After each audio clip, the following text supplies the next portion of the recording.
ഇതങ്ങോട്ട് കയറി അധികാരം അങ്ങോട്ട് ഏറ്റെടുക്കുമല്ലേ. ഇതിന് കുറേ മൂടുതാങ്ങികളും അടിമവിശ്വാസികളും. ഈ മരിച്ചവൻ്റെ ആശ്രിതർ ആരുമില്ല. ഇത് സർക്കാരിലേക്ക് പോയി കാശ്.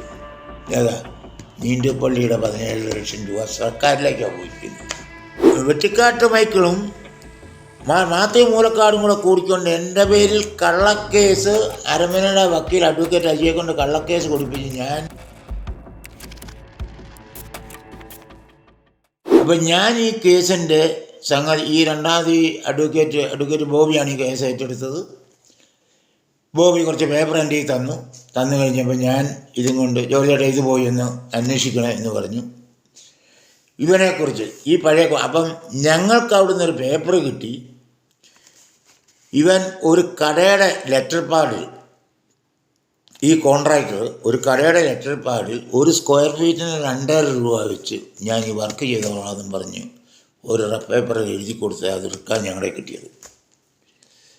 അത് വെച്ചുകൊണ്ട് ആ ലെറ്റർ പാഡ് വെച്ച് ഞങ്ങൾ ഈ അഡ്വക്കേറ്റിനെ കൊടുത്ത് ഞാൻ എന്നോട് പറഞ്ഞു ജോർജ് പോയി ജോർജാനെ ഒന്ന് അന്വേഷിക്കണം എന്നാണെന്നുള്ളത് അന്വേഷിക്കണമെന്ന് പറഞ്ഞ് ഞാൻ ഉടനെ പോയി. സംക്രാന്തി അന്വേഷിച്ചപ്പോഴത്തേനും പറഞ്ഞ് ഇവൻ ഇവിടെ തെണ്ടിത്തിരിഞ്ഞ് വന്ന ഒരുത്തനാണ്. ഇവിടെ എങ്ങാണ്ടുള്ള ഒരു വെയിറ്റുള്ളിലേക്ക് ഒരു പെണ്ണെ കെട്ടി. അങ്ങനെ ഇവനിവിടെ താമസിച്ചു. അവൻ്റെ കൂടെയുള്ളൊരു പണിക്കാരനാണ്, അവനും തെങ്കാശിയിൽ നിന്ന് തെണ്ടിത്തിരിഞ്ഞ് വന്നതാണ്. അവനാണല്ലോ നിങ്ങളുടെ നീണ്ടൂർ എങ്ങാണ്ട് വന്ന് ഇത് നിലയിൽ നിന്ന് താഴെ പോയി. അതൊന്നാതെ ഇവന് ചുവന്നതിനുള്ള നിലയും കാര്യങ്ങളൊന്നുമില്ല. ഇവൻ ചുമ്മാ കള്ളും കുടിച്ച് ഒരു പണിയും തീർക്കാതെ തല്ലിപ്പൊടി നടക്കുന്നൊരു കോൺട്രാക്ടറാണെന്ന് സംക്രാന്തി എന്നോട് പറഞ്ഞു. ഞാൻ ഈ പേപ്പറും കൊണ്ട് വീണ്ടും ഈ ലെറ്റർ പാഡ് വെച്ചുകൊണ്ട് ഈ പെയിൻറ്റിങ്ങോടെ ചെന്നു. അവിടെ ചെന്നപ്പോൾ അവർ പറഞ്ഞു, അയ്യോ ഇവിടെ ഇവൻ കുറേ കാശ് തരാനുണ്ട് ഇവൻ, പക്ഷേ ഇപ്പം ഇട്ടിട്ട് കാര്യമില്ല, ഇവൻ അവിടെ എങ്ങാണ്ട് ജയിലിലാണ് കിടക്കുന്നു പറഞ്ഞു. അപ്പം സംക്രാന്തിപ്പള്ളി ഇടവക്കാർ ഇവനെ ഇനി ഒരു കാരണവശാൽ എന്നോട് വർക്ക് കൊടുക്കരുത്, ഇവൻ തോന്നിയവാസം ചെയ്യുകയാണ്. ഈ അച്ഛൻ്റെ കെയർ ഓഫിൽ ചെന്നതാണ്. ഈ അച്ഛൻ അവിടെ ഇരുന്നപ്പം ഇവനെ കൊണ്ട് അവിടെ പണി ചെയ്യിപ്പിച്ചതാണ്. അവിടുന്ന് ആൾക്കാർ ഇറക്കി വിട്ടവനെ. വീണ്ടും ഇങ്ങനെ നീണ്ടുപള്ളി വികാരിയായിട്ട് വന്നു കഴിഞ്ഞപ്പോൾ വീണ്ടും ഈ കൂട്ടുകെട്ട് ഇങ്ങനെ കണ്ടിന്യൂ ചെയ്തു. നോക്കണം സംഗതിയുടെ പോക്ക്. അപ്പം ഞാൻ ചോദിച്ചു ഈ കക്ഷി എവിടെയാണെന്ന് ചോദിച്ചു കഴിഞ്ഞപ്പോൾ അവർ പറഞ്ഞു, അന്വേഷിച്ച് വിളിച്ച് ചെന്ന് കഴിഞ്ഞപ്പോൾ എന്നതാ ഇവൻ കള്ളു കുടിച്ച് ബഹളമുണ്ടാക്കി വീട്ടിൽ ചെന്ന് കഴിഞ്ഞപ്പോഴത്തേനും നീ ഈ കുടുംബം നശിപ്പിക്കൂടാ എന്നും പറഞ്ഞുകൊണ്ട് ഇവൻ്റെ അപ്പൻ അവിടെ കിടന്ന് ഒച്ച എഴുതി. ഇവൻ അവിടെ കിടന്ന് തടിക്കഷ്ണം എടുത്ത് ഒറ്റയടി കൊടുത്ത് അപ്പനിട്ട്. അപ്പൻ ആ സ്പോട്ടിൽ പോയി കഴിഞ്ഞപ്പോഴത്തേനും അമ്മയൊന്നും മിണ്ടിയില്ല. അമ്മയും കൂടെ കൂടി ഒതുക്കി കഴിഞ്ഞ് വെച്ചിട്ട് ഈ അപ്പൻ്റെ ശവാർക്കം പരിപാടികളെല്ലാം കഴിഞ്ഞ് വെച്ചിട്ട് വേറൊരു ദിവസം ഇവൻ്റെ പെങ്ങളെ കെട്ടിയവനും അമ്മയും കൂടെ കൂടി അവിടെ ഇരിക്കുമ്പോൾ അവൻ പിന്നെ കുടി കഴിഞ്ഞ് വന്നു. ഇത് അവിടെയുള്ള ആ നാട്ടുകാർ പറഞ്ഞതാണ്. കുടി കഴിഞ്ഞ് നിന്ന് കഴിഞ്ഞപ്പം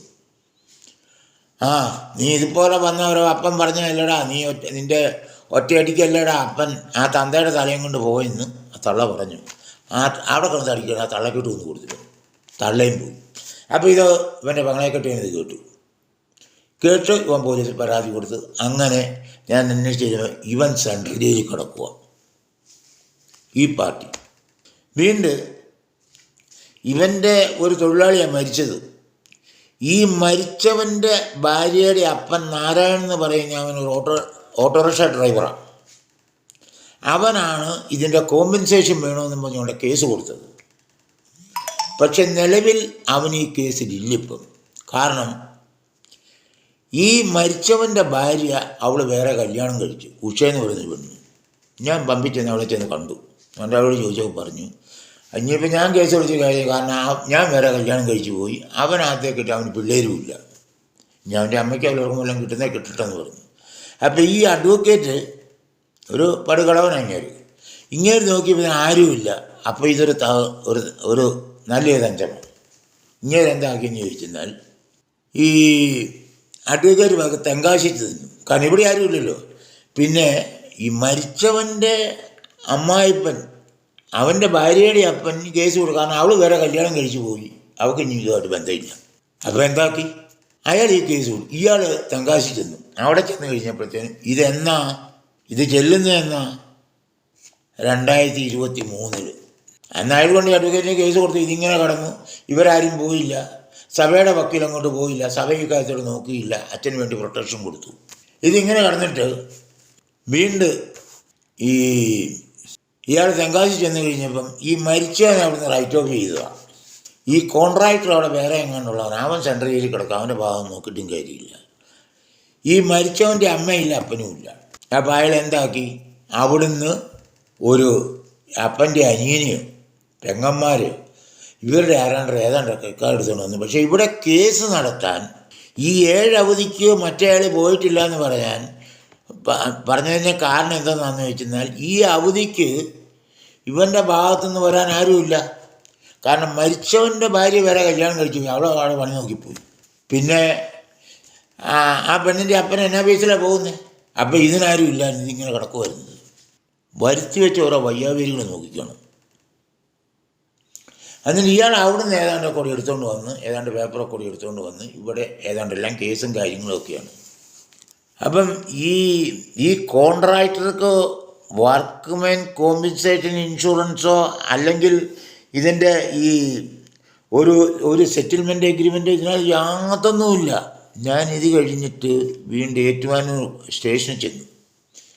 ഏറ്റുമാനൂർ സ്റ്റേഷനിൽ ചെന്നപ്പോഴത്തേനും അയാൾ ആ പോലീസുകാരൻ റിട്ടയർഡായിപ്പോയി. അവിടെ ചെന്നപ്പോൾ പറയുന്നു, ഇത് പണ്ട് ഈ സംഗതി ഇവിടെ വന്നപ്പോൾ അന്ന് ആ വൈദികനോട് പറഞ്ഞതാണ്, ഈ കോൺട്രാക്ടറെ കക്ഷി ചേർത്ത് വേണം ഇത് കൊടുക്കാൻ. ആ നാഗെന്ന് പറഞ്ഞത് കൊടുത്തില്ല. അപ്പം ഞാൻ കോടതിയിൽ നിന്നും പേപ്പർ എടുപ്പിച്ചു. അപ്പം അവിടെയും കോടതി വേറൊരു വക്കീലിനെ പേപ്പർ എടുക്കാനുണ്ടായിരുന്നു. അതിന് നടിപ്പിച്ച് അതിനകത്തും പള്ളിയുടെ വർക്കറായിട്ടാണ് ഇത് വന്നിരിക്കുന്നത്. കാരണം കോൺട്രാക്ടറെ ഇത് വെച്ച് കഴിഞ്ഞാൽ കോൺട്രാക്ടർ ഇതിൻ്റെ ഉത്തരവാദിയാകില്ലേ. കോൺട്രാക്ടറെ സംരക്ഷിച്ചിട്ട് ഇടവക്കാരെ കുരുതിക്ക് കൊടുത്താണ് ഇടവകാരി. അതിന് സഭ കൂട്ടുനിന്നു. ഇതാണ് ഇവിടെ നടന്ന സംഭവം. അപ്പം പിന്നെ യാതൊരു സംഗതി നടക്കത്തില്ല. ഇതിങ്ങനെയായി. ഇത് കഴിഞ്ഞ് വെച്ചിട്ട് ഇത് അഡ്വക്കേറ്റ് ബോബി ഈ കേസ് നടത്തി കഴിഞ്ഞ് വെച്ചിട്ട് പുള്ളി ഒരു 5 പൈസ പോലും മേടിച്ചിട്ടുള്ളൂ. പുള്ളി ഫ്രീ ആയിട്ടാണ് ആ കേസ് നടത്തിയത്. പിന്നെ ഇതേക്കുറിച്ച് യാതൊന്നും അങ്ങനെ പ്രത്യേകിച്ചൊന്നും വരുന്നില്ല. ഈ കേസ് ഇങ്ങനെ നടന്നുകൊണ്ടിരിക്കുക. ഇപ്പോൾ ലാസ്റ്റ് എന്ത് വന്നു? ലാസ്റ്റ് തന്നെ ഇതിൻ്റെ ഇപ്പം നല്ല അപ്പം ഇതിനിടയ്ക്ക് നീണ്ടുപള്ളിയിൽ ഒരു പൊതുയോഗത്തിൽ 2023 തിരട്ടിൻ്റെ കാര്യം വന്നു കഴിഞ്ഞപ്പോഴത്തേനും ഞങ്ങളെ കൂടി പറഞ്ഞ് തിരട്ട് അവിടെ നിൽക്കട്ടെ, ഇവിടെ ഇന്നപോലൊരു പ്രശ്നം കിടപ്പുണ്ട്. അപ്പം അതുകൊണ്ട് ഇതിനെന്തെങ്കിലും ഒരു തീരുമാനം ഉണ്ടാകട്ടെ, തീരുമാനം ഉണ്ടാക്കി, കാരണം ഇത് സഭയുടെ കയ്യിലെ കുഴപ്പം കൊണ്ടാണ് ഇത് പറ്റിയിരിക്കുന്നത് എന്നും പറഞ്ഞ് ഞങ്ങൾ തിരട്ട് കൊടുക്കാതെ തിരട്ട് അവിടെ വെച്ചിട്ടുണ്ട്. അപ്പോൾ ഇതിന് വീണ്ടും പൊതുയോഗം കൂടി തീരുമാനിക്കാമെന്നുള്ള കണ്ടീഷനിലാണ് ഞങ്ങൾ അന്നത്തെ പൊതുയോഗത്തിൽ മിനിറ്റ്സിൽ എഴുതിയിരിക്കുന്നത്. വീണ്ടും ഈ കേസ് 2023 ഇത് കേസാണ്. അപ്പം നിങ്ങൾ ഓർത്തോണം, 2014 നടന്നത് 2027 വർഷം കഴിഞ്ഞപ്പോഴത്തേനും ഇവരൊരു വിധിയാണ് ഇവർ പറയുന്നത്. അപ്പം ഈ അഡ്വക്കേറ്റ് നോക്കിക്കഴിഞ്ഞപ്പോഴത്തേനും ഇതിനാരുമില്ല, അവരാരും വരാനില്ല. അയാൾ ഏതാണ്ടൊക്കെ കാണിച്ച് ഇങ്ങനെ കേസ് നടത്തി. എന്നിട്ട് ഇവർ അവസാനം എന്താക്കിയെന്നറിയോ? ഇത് ഒരു വിധി ഇത് മേടിച്ചു. എന്നാ ഒരു 2-3 ഞായറാഴ്ച മുമ്പ് ഇടവ വികാരി നല്ല സൗമ്യതയിൽ, അതായത് യാതൊരു ഇതുമില്ലാതെ പുള്ളി വിളിച്ച് പറഞ്ഞു, നമ്മുടെ ഇവിടെ ഒരു പെയിൻറ്റിങ് തൊഴിലാളി വീണ് മരിച്ചു, അതിൻ്റെ കേസുണ്ടായിരുന്നു, അതിൻ്റെ കേസിൻ്റെ വിധി വന്നു, 18 ലക്ഷം രൂപ താഴെ അത് നമ്മൾ കൊടുക്കണം. ഏതാ? നീണ്ടുപള്ളി ഇടവക്കാർ കൊടുക്കണം.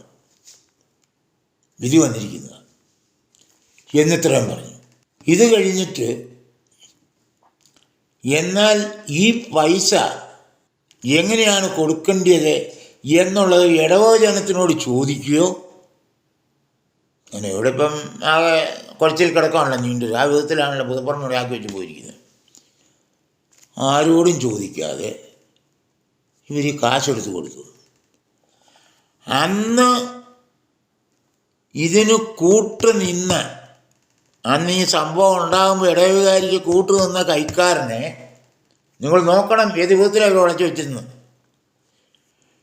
വീണ്ടും 2025 ഇവിടെ പുതിയ കൈക്കാരനെ തിരഞ്ഞെടുക്കേണ്ട സമയത്ത് പൊതുയോഗത്തിൽ അത് തിരഞ്ഞെടുപ്പ് നടന്നില്ല. ഇവർ തോന്നിവാസം നടത്താൻ അന്ന് ഫാദർ ജോർജ് പുതുപ്പറമ്പനായിരുന്നു ഇവിടെ നിന്നുകൊണ്ട് ഈ കുട്ടൂത്തുകൾ മുഴുവൻ കാണിച്ചത്. അന്ന് പൊതുയോഗത്തിൽ ഒരു കൈക്കാരനെ ഇവിടെ അംഗീകരിച്ചിട്ടില്ല, തിരഞ്ഞെടുത്തിട്ടില്ല.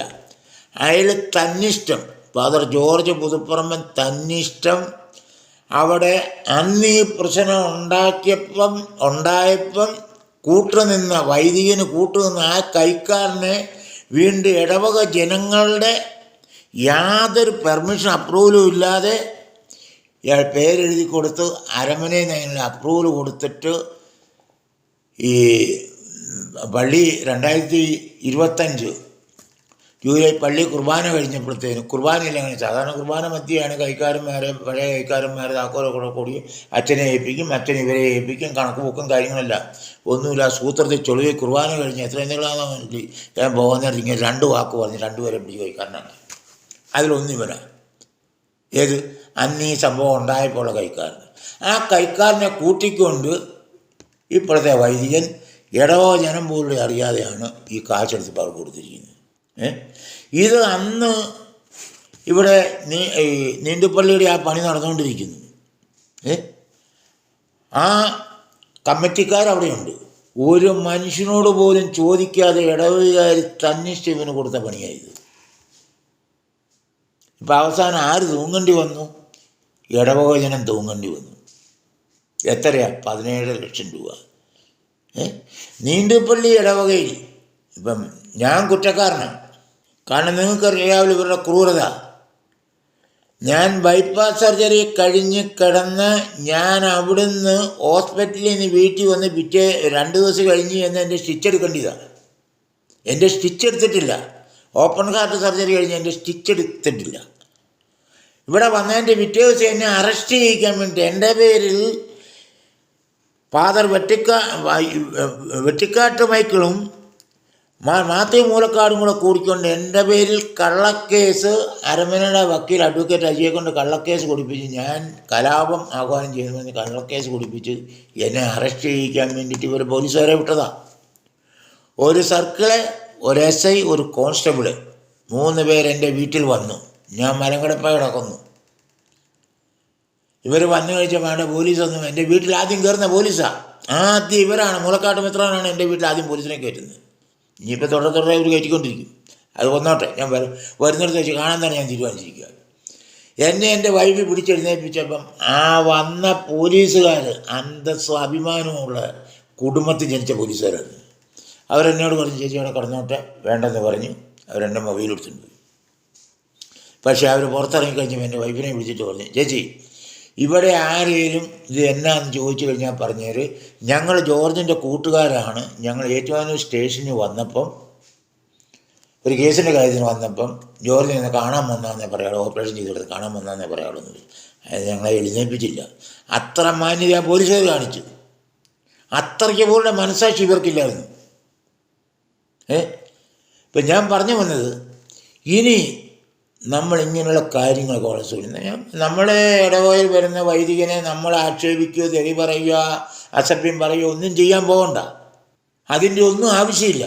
പക്ഷേ എങ്കിൽ ഇവർക്ക് തോന്നിവാസം കളിക്കാൻ ഇത് നമ്മുടെ ഇടവക പള്ളിയാണ്. തോന്നിവാസങ്ങൾ അവർക്ക് വേണ്ടി എല്ലാ സുരക്ഷിതത്വവും നമ്മൾ കൊടുക്കണം, വേണമെന്ന് ഞാൻ പറയുന്നില്ല.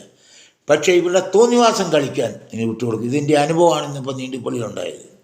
എത്രയോ പേര് നീണ്ടുപള്ളി ഇടവകയിൽ മരുന്ന് മേടിക്കാൻ ബുദ്ധിമുട്ടുള്ളവരുണ്ട്, ഡയാലിസിസ് ചെയ്യുന്നവരുണ്ട്. അതുപോലെ തന്നെ ഞാനിപ്പോൾ ഈ അടുത്താ കണ്ട് 1-2 വീട് അവരുടെ വീടിൻ്റെ പകുതി ഭാഗത്ത് പടത കെട്ടി വെച്ചിരിക്കുക. അത് മഴ പെയ്തു കഴിഞ്ഞാൽ വെള്ളം വീണിട്ട് അങ്ങനെ വീട്ടുകാർ പോലുണ്ട്.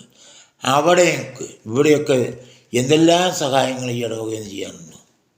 ഒരു കാര്യമില്ലാത്ത കാര്യത്തിൽ ഒരു വൈദികൻ്റെ കയ്യിലിരുന്ന് കൊള്ളരുതായ്മ കൊണ്ടും ആ വൈദികന് സഭ കൂട്ടുനിന്നത് കൊണ്ടും അല്ലേ ഇതുപോലെയുള്ള ഭവിഷ്യത്തുകളിൽ നിന്ന് ഇടവക്കാർ ഏറ്റെടുക്കേണ്ടി വന്നത് അല്ലേ?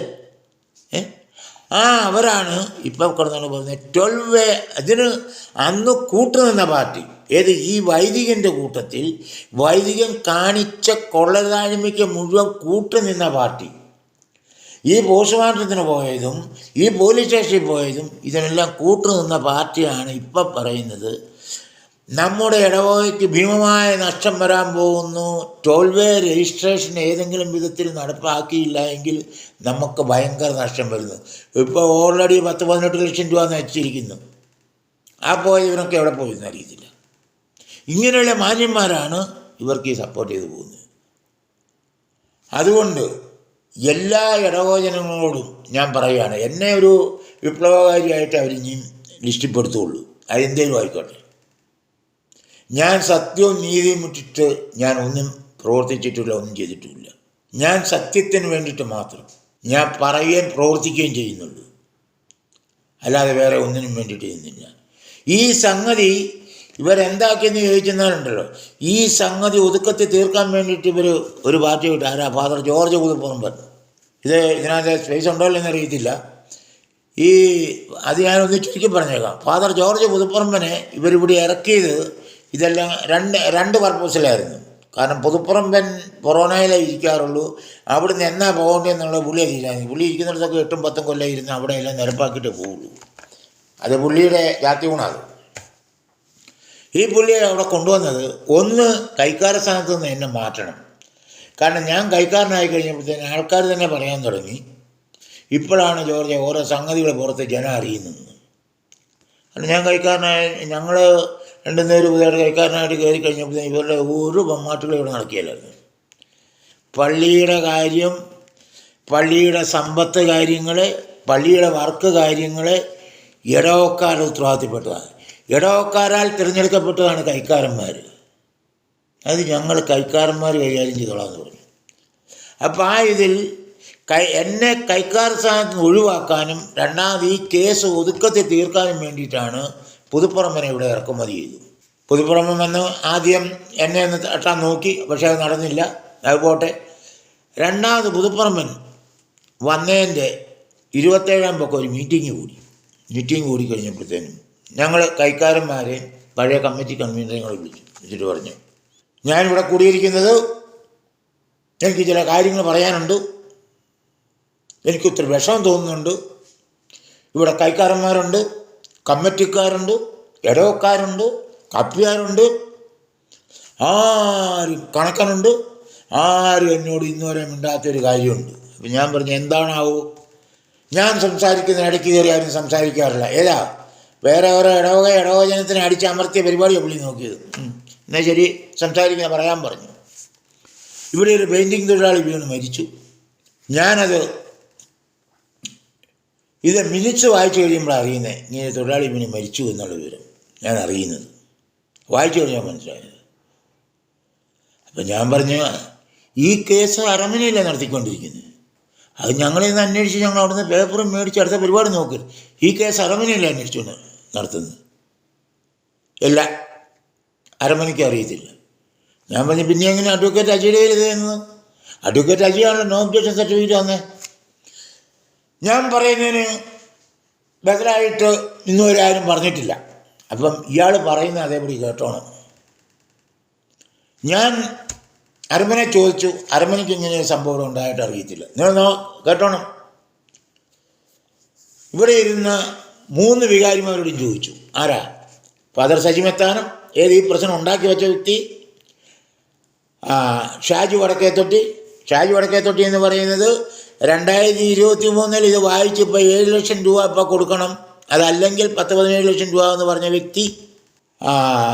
പിന്നെ സിറിയക്ക് മറ്റത്തിൽ ഈ കേസ് കോടതിയിൽ നിന്ന് ലെറ്റർ വന്നിട്ട് ഇത് അരമനയെ കൊണ്ട് കൊടുത്ത് അരമന ചെയ്തോളൂ എന്ന് പറഞ്ഞു.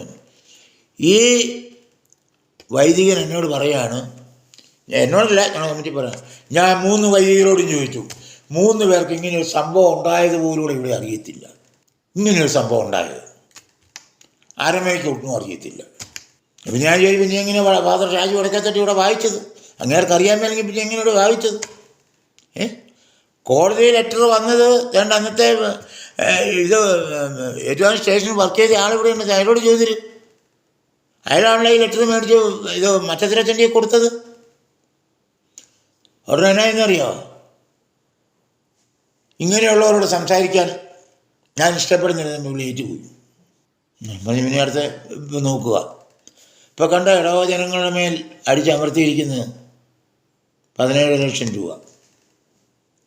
ഓരോ വൈദികർ വന്നിരുന്ന് തോന്നിവാസം ഓരോ തരവഴിത്തരങ്ങൾ കാണിച്ചു വെക്കുന്നതാണ്. അതുകൊണ്ട് ഇനിയെങ്കിലും നമ്മൾ ഇത്, ഞാൻ പറഞ്ഞത്, നമ്മുടെ ഇടവകയിലെ കാര്യങ്ങൾ ഇടവക ജനം അറിഞ്ഞ് മാത്രമേ നടത്തിക്കാവുള്ളൂ. അതുകൂടാതെ ഈ പൈസ ഇപ്പോൾ പോയിരിക്കുന്നത് എങ്ങോട്ടാണെന്നറിയോ? തൊഴിലാളി ക്ഷേമനിധിയിലേക്ക്. ഈ മരിച്ചവൻ്റെ ആശ്രിതർ ആരുമില്ല. ഇത് സർക്കാരിലേക്ക് പോയി കാശ്. ഏതാ? നീണ്ടുപള്ളിയുടെ 17 ലക്ഷം രൂപ സർക്കാരിലേക്കാണ് പോയിരിക്കുന്നത്. അതിൽ കൂടെ മറ്റേ വക്കീലിന് എന്തെങ്കിലും ശാലം കൊടുക്കും, ബാക്കി സർക്കാരിലേക്കും പോകും. പണിയും കഴിഞ്ഞു. കാരണം ഇത് വന്നിരിക്കുന്ന കേസിൻ്റെ വിധി വന്നിരിക്കുന്നത്, ഇപ്പം ഞാൻ ഞങ്ങൾ കൈക്കാരന്മാരെ കൂടി ആ കോൺട്രാക്ടറുടെ ഒരു കോൺട്രാക്ട് പേപ്പർ കൂടി അത് വെച്ച് കൊടുത്തത് കൊണ്ട് ഈ കോൺട്രാക്ടറുടെ പേരിലാണ് ഇത് വന്നത്. പക്ഷേ ഈ കോൺട്രാക്ടർക്ക് കൊടുക്കാൻ നിവൃത്തിയില്ല എങ്കിൽ കോൺട്രാക്ടറെ വിളിച്ച് പണി ചെയ്യിപ്പിച്ചിട്ട് കൊടുത്തോളണം. കാരണം കോൺട്രാക്ടർ സെൻട്രൽ ജയിലിൽ കിടക്കുക, അവനെ ഇവിടുന്ന് എടുത്ത് കൊടുക്കുന്നത്. ആർക്കെങ്കിലും ഒരാൾക്ക് കാശ് കിട്ടുവാണെങ്കിലും വേണ്ടി അതുപോലെ പോയി തൊഴിലാളി ക്ഷേമനിധിയിലേക്ക് ഒരു വൈദികൻ ഒരിടവക വന്ന് നിന്നുകൊണ്ട് കളിച്ചതും ആ വൈദികനെ തോന്നിയ മാതിരി കളിപ്പിക്കാനുള്ള സാഹചര്യം ഉണ്ടാക്കി കൊടുത്ത കൈക്കാരന്മാരുടെയും കഴിവാണ് ഇന്ന് ഇടവക ജനത്തിന് അനുഭവിച്ചത്. അന്ന് അതിന് കൂട്ടുനിന്നവന്മാരാണ് ഇന്നിപ്പോൾ 12 രജിസ്ട്രേഷൻ ആക്കിയില്ല എങ്കിൽ നമ്മൾക്കിത് പ്രശ്നമാകുമെന്ന് പറയുന്നത്. ഏതാ ഇപ്പം ഇത്രയും കുളന്നുകൊണ്ട് വെച്ചത് പോരാ, ഇതിനു വേണ്ടിയുള്ള അക്ഷീണ പരിശ്രമം. ബാക്കി ഞാൻ അടുത്ത വീഡിയോയിൽ പറഞ്ഞോളാം. എല്ലാവർക്കും നന്ദി, നമസ്കാരം. ഇനിയെങ്കിലും ഇത് കണ്ട് നമ്മുടെ ഇടവകയുടെ കാര്യങ്ങൾ നമ്മൾ ഇടവക്കാർ തന്നെ നോക്കി വൈദികർക്ക് വേണ്ടിയ റെസ്പെക്റ്റും കാര്യങ്ങൾ അത് കൊടുക്കുക. വൈദികർ കുർബാന ചെല്ലാൻ വരുന്നവരാണ്. അത് പണ്ട് കുന്നശ്ശേരി പിതാവ് പറഞ്ഞിട്ടുണ്ട്. കണക്കനെ, ഇടവക വികാരി, കപ്പ്യാർ, ഇവർ 3 പേര് ശമ്പളക്കാരാണ്. അവർ ശമ്പളത്തിന് വരുന്നതാണ്. അതായത് പണ്ട് നീണ്ടുപള്ളി ഒരു കണക്കിൻ്റെ ഒരു പ്രശ്നം വന്നു കഴിഞ്ഞപ്പോഴത്തേനും അച്ഛൻ്റെ കണക്കില്ല. നേരെ കുന്നശ്ശേരി പിതാവ് പറഞ്ഞതാണ്, നിങ്ങളെന്തിനാ അച്ഛനെ ഏൽപ്പിച്ചു? അവർ ശമ്പളക്കാരാണ്. അവർ ശമ്പളത്തിന് വന്നിരിക്കുന്നവരാണ്. ഇതങ്ങോട്ട് കയറി അധികാരം അങ്ങോട്ട് ഏറ്റെടുക്കുമല്ലേ. ഇതിന് കുറേ മൂടുതാങ്ങികളും അടിമവിശ്വാസികളും. അപ്പോൾ ഇതെല്ലാവരും ഒന്ന് മനസ്സിലാക്കണം. Okay bye.